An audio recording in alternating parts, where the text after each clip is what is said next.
Hello, everybody. It's finally time to kick off. Thanks for your patience. Before I go too far, another quick sound check. Can everybody hear me? Or can at least somebody hear me? Wonderful. So firstly, good afternoon, good morning, good evening, wherever you are in the world. And I know, as ever, we'll have people from far and wide. So thank you. It's a pleasure having you all here. I'm Alan Walker, your host today, the bearded one from LinkedIn, as I always say. Before we kick off, I wanted to share something with you, as people keep asking me what is it I do other than these ChatTalent webinars. So in addition to being quite noisy on LinkedIn and being the editor and host of ChatTalent, of course, I'm also the founder of a talent solutions business called the Talent Finders. So I'm also very passionate about technology and what it can do to support hiring teams to raise their game rather than replace them. And much of my time with the Talent Finders is spent helping organisations make sense of what can be quite complex and confusing technology landscape. Anyway, enough of that shameless plug. Just to clear a few things up there. Let's move on. I'm delighted to say that our speaker for today is Adam Gordon, who's the CEO and co-founder of an organisation called Candidate.ID. Adam's going to talk to us about how you can build talent pipelines that will help you stop posting and praying. Many of you will have heard that phrase, and will allow you to wake the dead. Some of you won't have heard that phrase, but it's not as sinister as it sounds. And it'll also enable you to shave considerable amount of time off your time to hire figures. But more importantly, especially for me and being a big advocate of candidate experience, it allows you to provide a much richer and personalised experience to your candidates. So no pressure then, Adam. There's lots of how-to in a short space of time for you there. As ever, everybody, if you've got any questions, the best way for those to be heard are by submitting them through the Q&A button. And depending on your setup, that will either be at the top of your screen or at the bottom of your screen. And please do put questions through that. You can put them through as we go along. I'll read them all out at the end, or as many as I can get through in our allotted time anyway. Don't put them into chat because I'll miss them. I'll probably lose them. We'll try and get through as many of those questions as we can, but we promise that we'll get back to anyone who we haven't been able to answer questions of after the event. And so without further ado, enough of my jibber jabber, let's get this party started, so to speak. So I'm going to hand over to Adam now, and I'll first unmute him, and he can crack on and woo you with his talent pipelining presentation. Adam, over to you. Terrific. Okay, so you can hear me, Alan? Yeah. I can, yeah, perfectly. Okay. And I can see your screen as well. Right, great. So thank you very much, first of all, for having me. It's I'm delighted to be here. And having been on your chat talents before, there's a big audience and there's a lot of people interested in what's going on. So yeah, so I've been in recruitment since 1999, and boy, has it changed a huge amount in that time. I'm hoping that I'm keeping up and that we're doing some really interesting things. So I'm going to talk to you about, as Alan said, how you go about creating talent pipelines. Now, this is a very, very underutilized technique. And I watched a video over the weekend with two esteemed recruitment and recruitment technology commentators in the US talking about talent pipelines and why hardly any organizations really do it. And it was about 45 minutes that I listened to it, and I thought, I get all of your points, but what you're talking about is a really old version of talent pipelines. What you're talking about is the version of talent pipelines where humans need to phone every potential candidate and ask them what their career aspirations are, and have to keep phoning them every 3 months in order to find out what their updates are. And that's simply not sustainable. So that's why companies don't do it. That's why hardly any employers build pipelines. The only way of doing it up until now has been to do it manually. It's been to do it on the phone or face-to-face with candidates. And if you've got a talent pipeline of 100 people, it's doable. If it's 1,000 people, less so. If it's 10,000, not possible. So when you've got companies like Accenture, who have got 10 million people on their applicant tracking system, or PepsiCo, 10 million people on their applicant tracking system, it's simply impossible. Now, if you can do it right, and you can do it in an automated way, so you can seriously do it at scale, what that means is you massively reduce your time to shortlist. The businesses that I know that we work with are now telling us that the blended average is approximately 60% reduction in time to shortlist that they're able to achieve by using our software, but more importantly than that, actually, adhering to the kind of techniques that we're explaining. So first, a little bit of definition. I'm not expecting you to read all of this. I will just kind of summarize it. People talk about these terms in terms of like attracting talent and recruitment. People talk about these terms interchangeably, and they're distinct. So my definition is a talent pool is just a database. All it is a list of people that you might or might not be able to filter. So a talent pool is simply a database. A talent pipeline exists where you understand who is at what stage of their decision making. So who is cold, who is warm, and who is hire ready. And as I mentioned, the only way you've been able to do that until recently has been the kind of executive search way, which is very, very manual. And in executive search, you can do it, but at scale, you can't. The other thing that I wanted to quickly touch on was the concept of a talent community. Now, a talent community, again, people use the term talent community when they really mean a talent pool. A talent community only exists when all the individual members can talk to each other. So something like a LinkedIn group or a Facebook group or a Slack team, for example, that would be a community, and you can use it as a talent community. Now, talent pipelines are the thing. I'm interested in talent communities, but talent pipelines are the thing that I'm really going to focus on. So this is something else I think is really, really important. Now, I used to talk about, up until recently, I was talking about recruiters as being addicted to heroin. I got some feedback online, which was that not everybody found that the most tasteful analogy. And what I meant by that is recruiters are addicted to one of three things, or maybe all three of these three things. So for certain businesses in certain industries in certain countries, the job gets signed off, and the first thing they do is they call a recruitment agency, and they continue doing that, and they never build their own database, they never build their own talent pipeline, they never build their own skills in how to recruit. And that's fine. If you're only recruiting periodically, that's absolutely fine. That's probably the best way of doing things, to be honest. But if you're recruiting regularly, then you're addicted to something you shouldn't be addicted to. If the first thing that you do with every single vacancy is advertise it on job boards, and advertise it on 10 different job boards, and re-advertise it a week later, and re-advertise it a week later than that. There was one company I spoke to a couple of weeks ago who do 100 job board adverts every single week. Absolutely addicted to job board adverts.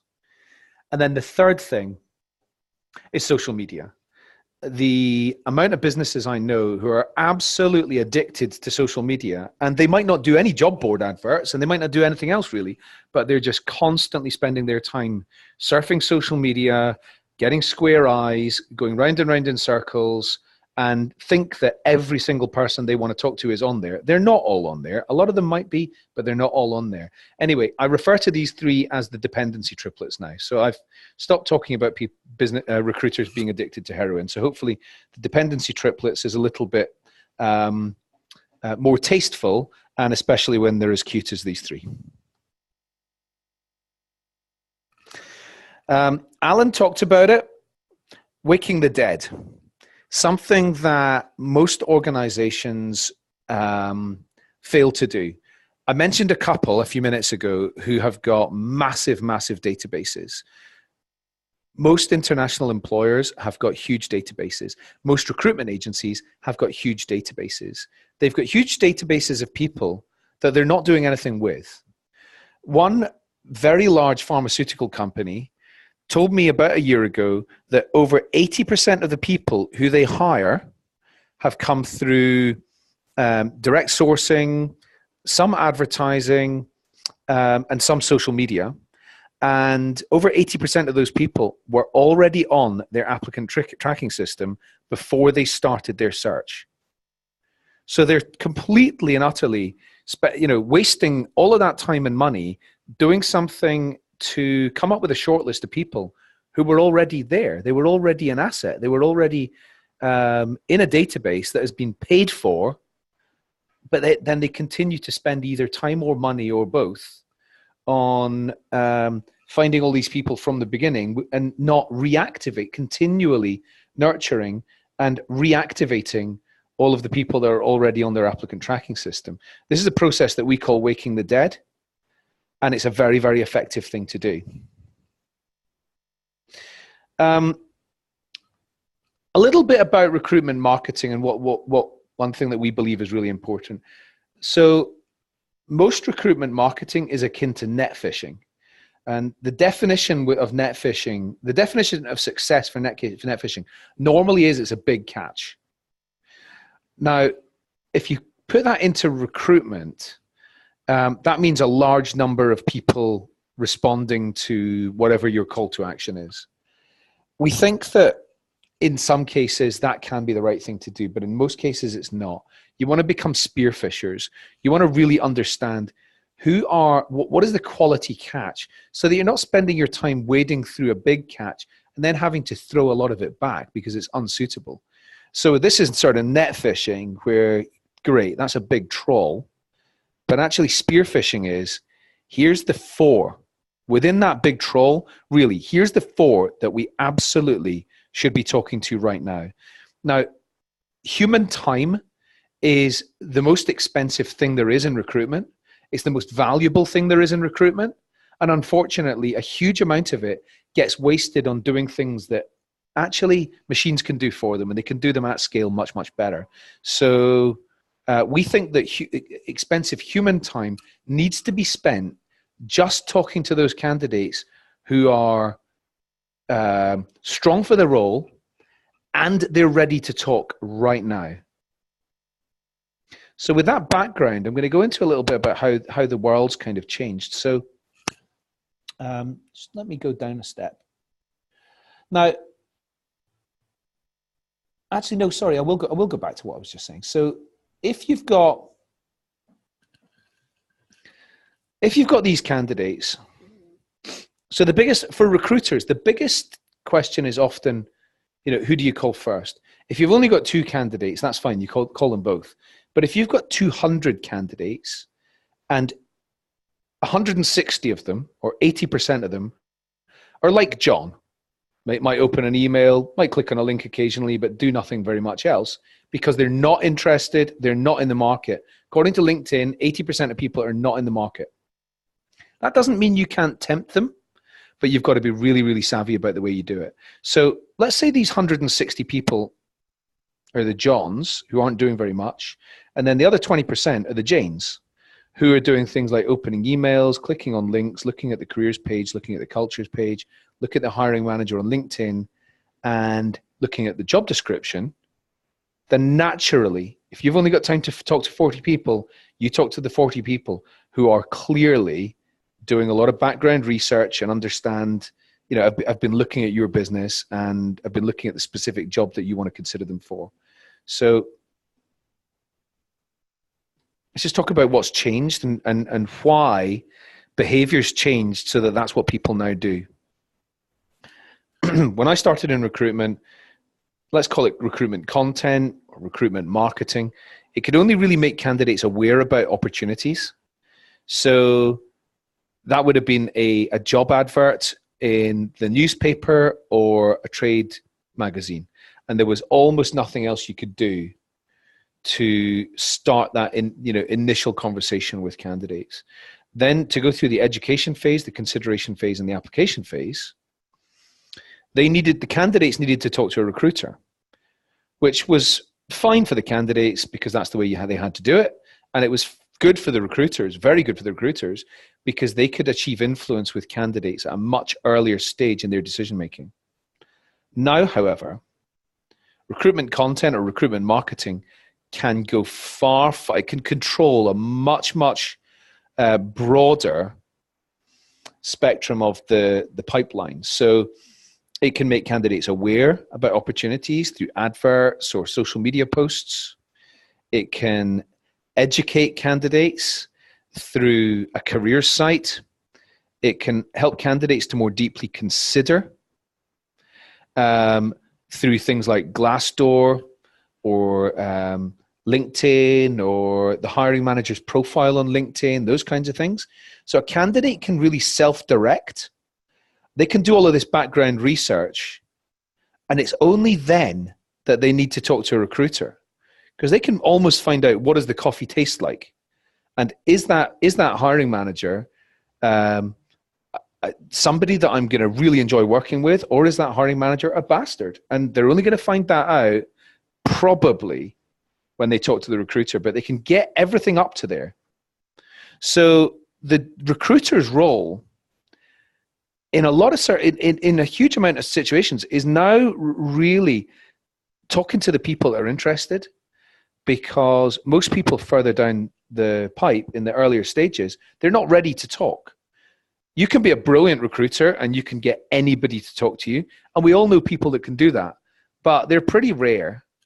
And candidates are absolutely becoming, they're becoming more scarce until they're at the stage where they're ready and they've done all of that background research. It's the same way that we go about buying a car or a house or some other high value purchase. Now, why is that a problem? It's a problem because HR directors are telling recruiters, everyone's on social media, we should be able to go and find everybody, and we should be able to find them fast. But of course, what they're not appreciating is the fact that people are at different stages, and the only people that they really need to be talking to now and focusing their human time on are those in the consideration phase. So what we've done is we've created a software product which allows organizations to identify who's in the awareness stage, who's in the education stage, who's in the consideration stage. And that means that recruiters can spend their time really focused on those in the consideration stage, and they can get a significantly higher return on time spent versus candidates saying yes to being part of the shortlist. So because candidates are going and doing all of this self-directed kind of research, you need to be able to track what we call the flight of the bumblebee. That's the way that they go about finding out information online. And what we know is that a typical candidate will maybe they'll be on Twitter reading what Donald Trump is saying. I'm not suggesting they're on there because they're agreeing with what Donald Trump's saying. They might be, but maybe not. But they're on Twitter, and then pops up something that looks interesting, and it's about something that Barclays are doing. And they take a look at that, and then they get to a landing page which is all about Barclays' approach to diversity and inclusion. And this is very interesting for that candidate. They then go onto Barclays' career site. They take a look around at corporate social responsibility, culture, what's it like to work there, how are they trying to change the world. Then they go on to the job search and they take a look at what current opportunities are there, and then they go on to match.com. We know that happens. We see it happening all the time, where candidates are going and doing a lot of research, and then they're getting to that final stage and they're not going to that final stage of actually applying. Now, if the recruiters have got that information, that means that they phone up that candidate the next day and the candidate feels that that's serendipity, and actually they had a couple of questions. And while that recruiter's on the phone, here's the couple of questions I've got before I decided whether I was going to apply or not. Just brilliant insight. So you need to be able to adapt so you can track the candidate's entire digital footprint, and that's what we're offering the ability to do. Now, to do this, you need a content plan. Something else to mention is I've called this a content plan for evergreen nurturing. Now, the organizations that are taking this approach on building a talent pipeline, there's two main things they have in common. The first is they are constantly recruiting for a certain type of job or a couple of different certain types of jobs. So Accenture are constantly recruiting strategy consultants. Specsavers are constantly recruiting optometrists. Quintiles are constantly recruiting clinical project managers. For most large organizations, there is at least one job category that they're always recruiting for. So that's one thing that these companies that do talent pipelining properly have got in common. The second thing they've all got in common is they're in a competitive market. They are not the number one standout place to work for that particular job discipline. So if you're McKinsey, you maybe have to work a little bit less hard at pipelining talent because you are clearly the standout number one strategy consultancy worldwide that everybody wants to work for. If you are Apple, there's probably certain job types where you might not have to work that hard. If you're Amazon, again. But for most companies, most employers, you have to work hard because you don't have that massive standout advantage. And I mean, even if you're a company, like if you think about London right now, even if you're Facebook, you're in competition with so many other businesses that building going to this kind of effort of building a pipeline is something that is really important thing to do. Now, if we all agree that these stages are about accurate, which is awareness, education, consideration, application, we believe there's different types of channels that you need to use to nurture people at the different stages. We also believe that there's different types of content that is going to nurture people through the pipeline. So if we understand that around 80% of people are no further down the pipe than awareness, don't send them job descriptions.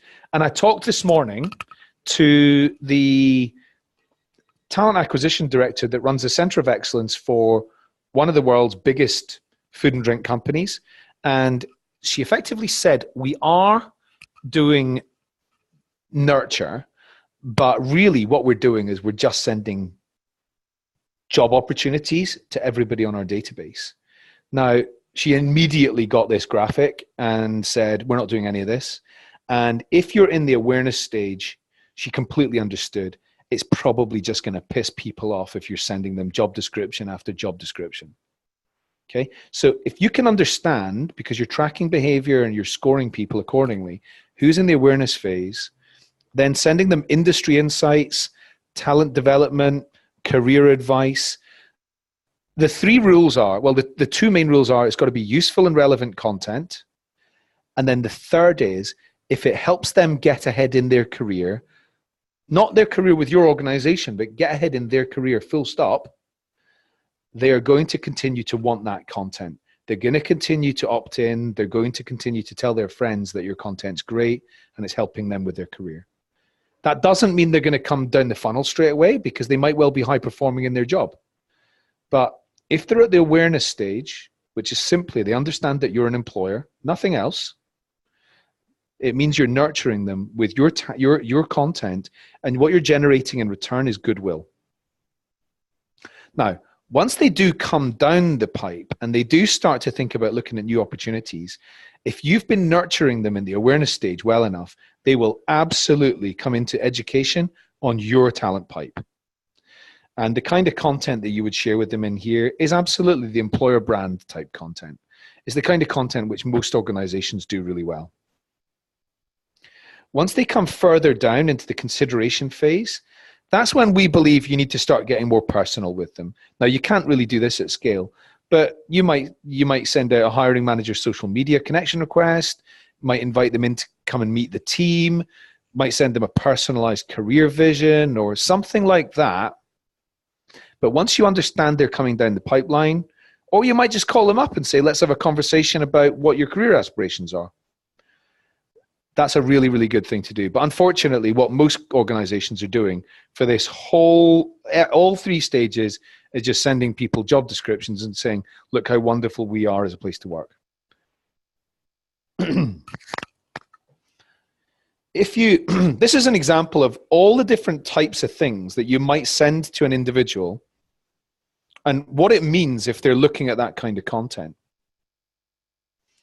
If they're opening emails, that's a low value, it's a low commitment action. So you probably wouldn't score that as a high commitment. It doesn't necessarily mean that they're looking for job opportunities. If you go down down this kind of row, you'll see that things like video or a white paper, something like that. If they're looking at that kind of content, that's going to score red, as in a high number of points, much more quickly, because it shows that they're going deeper into your content. Along this column, down at the bottom, if they're looking at industry news or skills or that kind of content from you, I mean, you'll still score them points, but it'll be quite low because it doesn't mean they're interested in working for your organization. Whereas if they're looking at career-focused events, they're looking at the job search, or they're looking at job descriptions, then that's going to be red hot very, very quickly. So that's how we go about, sort of identifying which of the individuals that are looking at your content and that are kind of warming up. Who's coming into the consideration phase and looks as if they're ready to start having a hiring conversation. Here's an example of how you might do a campaign to do this. So stream 1, stream 2, stream 3, stream 4, stream 5, that might be consecutive weeks. It might be through email. It might be through social media or other channels. But what we advise is that at the beginning, send things out that are sort of thought leadership for your industry or the job discipline, for example. Then into stream 2, more about maybe thought leadership and your career and how to get ahead in your career. Then a soft consider us message, and then a much more pointed sort of join us, a more kind of immediate call to action. I'm just going to come off this presentation and show you another example of this. Here's one that we did in Q2 for product managers. So stream 1, how to be a brilliant product manager. That goes out as an email from the head of product management. And then within the email, there was an infographic illustrating the perfect product manager, which scored 3 points. A hiring manager video for the new skills needed by product managers. This scores 5 points. A subtle link to current product manager opportunities. If they look at that, it's 10 points. And then a link to the career social media. Excuse me. Which would get them 4 points. And then, so they might go straight from opening that email, straight to looking at job opportunities, and then straight to applying for job opportunities. If they're one of the 3 or 4% who are in the market that you want to talk to right now, chances are they won't be. So they won't be ready. So they'll open the email. They'll probably look at some of this content. And based on what they look at, that's how we know whether they're cold, they're warm, or they're hire ready. Stream 2, another email from the head of product management with a talent development manager blog outlining a skills program, a video of somebody in the business, how I progressed from a grad to a senior product manager. Again, a subtle link to job current opportunities, and maybe an invite to connect on LinkedIn. Then email 3, that's maybe from somebody doing the job, a product manager, somebody who is peer with these candidates. Okay, so this is an interesting example. Message me on, if you'd like me to send you this graphic, then just send me a message. I'm very easy to find on social media. So going through this campaign, here's sort of what it might look like for a candidate. So the candidate gets this email. In this case, it was an email. Incidentally, we recommend email. It works. Our product is absolutely multi-channel, but we seriously recommend email. So message comes out to the candidate, looks as if it's coming from the hiring manager. Of course, they probably wouldn't send it and wouldn't actually write any of this. You as a recruitment team would do it for them. Okay, so they might get a point for opening this email. Then they get to this landing page, how to get ahead in a CRO and improve the probability of your success. They'll probably get 3 points for getting to the landing page, so they'll be on 4 points. Then they'll watch the video. They'll get another 5 points for that because it's higher commitment. So that'll be them on 9 points by the time they've watched the video. And then from there, what's it like to work at Quintiles? Accelerated training programs and current opportunities. Current opportunities shaded because that's where you want them to go. They click on that, they might get 10 points, and then they click on learn more, they might get another 10 points. So they could come right through this campaign without applying at this stage, but they could be on a really large number of points. Or they might just open the email, enjoy that, but not do anything, and they're on 1 point. Got to make sure it's built mobile, with mobile in mind, because 80% of the talent nurturing that our clients are doing is getting consumed on mobile. So it's really important that it's easy to digest content. It's big buttons. We recommend landing pages, and because you can use landing pages to shepherd candidates in the direction you want to send them, to really to lead them on a journey. It's like laying breadcrumbs is another way of describing it. Big buttons so that they're less likely to disappear and go on to something else. Here's an example of what the success of this looked like. So with this particular organization, we put 552 clinical project managers who had not responded, who'd been on the applicant tracking system and had not responded to anything for 2 years. So really, really hard to reach audience. We put them into the pipe, this nurture campaign, and by the end of the campaign, which was just 4 or 5 weeks, 27% were still inactive, 48% were warm, 80 of them were hot, 24 were hire ready, which means they'd either filled in a form to say contact me, or they'd looked at the same job description more than once, which means that the recruiters knew, make contact with this person now. This took 10 into a conversation, 6 into a formal interview, offered and accepted 4. Now, 552 into 4 might not sound like a huge number of hires, but this is just a 4 or 5 week nurture campaign, and these people had not responded to anything for a 2-year period. So very, very hard to reach organization, group of people. This organization's now taking this approach every week, and it's turning into a constant drip feed of candidates coming through that are hired. So how does that look? So how it looks is you go onto your dashboard within Candidate.ID, you click onto your pipeline for, let's say, software engineers, and then you would put in the location that you're looking for. In this screenshot example, I've put London. Then you would filter based on points, and you can easily then cross-reference how many points are they on versus when were they last active. So this Sarah at the top is on 98 points, so highly engaged and active 2 days ago, so very recently. What that means is she's basically going to go on the shortlist. The second Sarah was 96 points and 25 days ago, so it's a little bit longer that she was active. So there's a question mark over whether she would go on the shortlist. Everybody else is on the shortlist on here. 93 points 2 days ago, 73 points 2 days ago. Going much further down this, this screenshot, then candidates will become, they'll be on smaller numbers of points, and they might have been active a lot less time ago, so they're probably less likely to go on into your shortlist. But that's how our clients are going about creating pipelines and able to reduce their time to shortlist by 60%. What, of course, the recruiter would also do is they would go into each candidate's record in here and in more detail go and take a look at how has Sarah got her 98 points. And it'll show you on there, Sarah's got her 98 points because she attended this webinar, she looked at these pages on your career site, she looked at this job description, she looked at the hiring manager on social media, she accepted the hiring manager's LinkedIn request, and she filled in a form to say, I would like to talk about opportunities.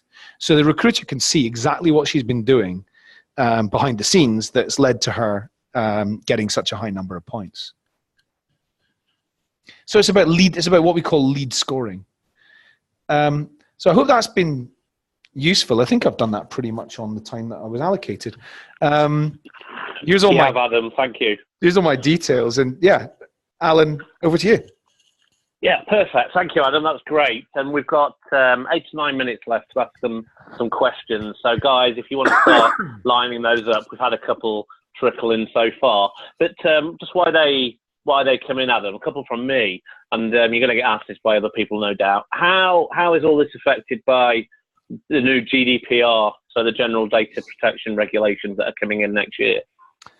So we've done great question, and we've done a huge amount of study on GDPR. We've been working with consultants to make sure that our thinking is aligned with the law, and we think that our approach is it really helps businesses to solve that challenge, because what you need to do is you need to create great content to continually nurture people and inspire them, and of course when you do that, you're going to really stand out, and they're going to want to continue to opt in, and B, they're going to tell their friends about the great stuff they're getting from your organization. So we think that GDPR is actually a brilliant opportunity, because it's going to get companies to really focus on making their kind of talent nurture much, much more impactful. And that's happening anyway, as talent acquisition teams really start to become more marketing savvy and marketing focused. That is already happening. But just as a quick sort of example of what you could do, when you send out an email to all those candidates that says, here's something that's going to help you really get ahead in your career, and then they get to the landing page with the piece of content that's on there, whether it's a video or an infographic or something like that, just make sure that every time they're clicking on something, they're continually opting in to look at your content and to receive content from you. So if the link says, click here to take a look at this video that's going to help you add 50% onto your marketability as a candidate in the future, and subscribe for our similar updates, then click here. It's going to get people to do it. It's just about process, really. Absolutely. No, that makes absolute sense.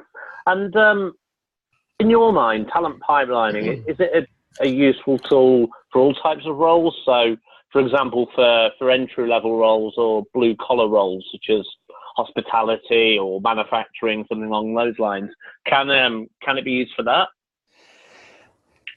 Yeah, the answer is absolutely it can. So in terms of things like, retail or hospitality or call centers or those kind of really high volume sorts of positions that some people will be recruiting for, I think the most important thing is, if it's going to help you save time on getting to shortlist, then it's well worthwhile doing. Now, where it maybe isn't so useful is in really transient sort of populations. If you're looking for seasonal workers, for example, and it's going to be a different gang every single year, then there's no point in pipelining for that. Most of our clients are using it for what I would call the qualified volume area. Also, I sometimes refer to it as the Michael Page area.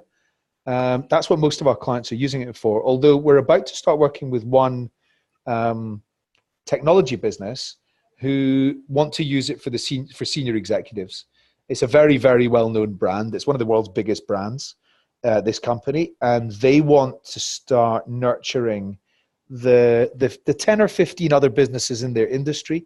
They want to start nurturing the sort of top 100 executives in each of those organizations. And they're going to be using their CEO and their senior executive team as the figureheads for all the content that's going to go out from them. And that's going to be an insight around leadership and those types of things. So that's the first time that we'll have done it at the really senior end. But if anybody wants to talk to me about doing this for the high volume kind of areas of recruitment, we've got some brilliant ideas, and I'd love to do that. Perfect, brilliant. So I have a question here from, and apologies if I pronounce your name incorrectly, Naharika. She, I think, would like to know what kind of timeline you would suggest from the awareness stage to the application stage. I mean, that's not a question I can answer, and the reason for that is because you can bring people through that pipeline very fast. If I go back to this graphic, so it might well be that. So, am I still sharing my screen? Yes, I am. So it might well be that somebody opens this first email and goes straight from there and clicks immediately onto the subtle link to current product manager opportunities and applies straight away because they're already in the market. It might be they're not in the market, but actually something's happened. Their boss has irritated them. They've not got as much of a pay rise as they expected.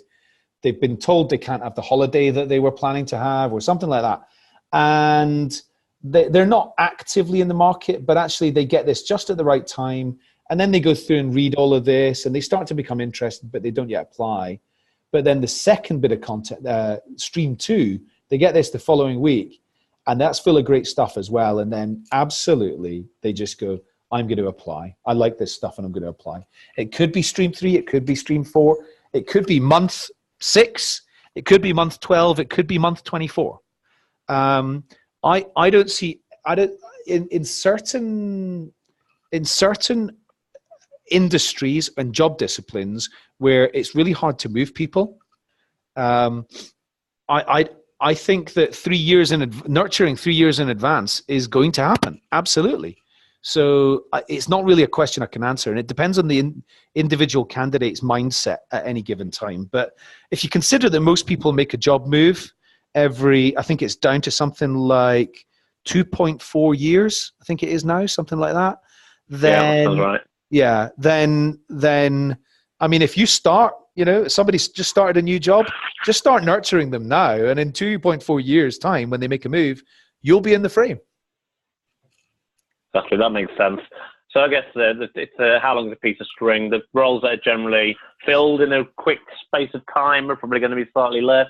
The ones that take much longer are going to take longer, ultimately. Question here from Jakob. He would like to know whether there's any kind of geographical limitations to Candidate.ID specifically, whether particularly EMEA countries are covered or aren't covered.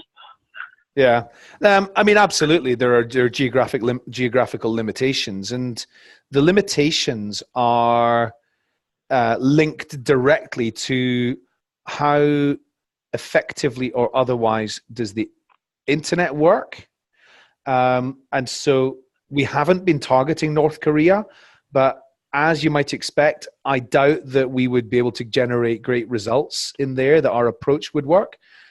Whereas there's other parts of the world like the UK, the USA, Netherlands, Scandies, where it works very, very well.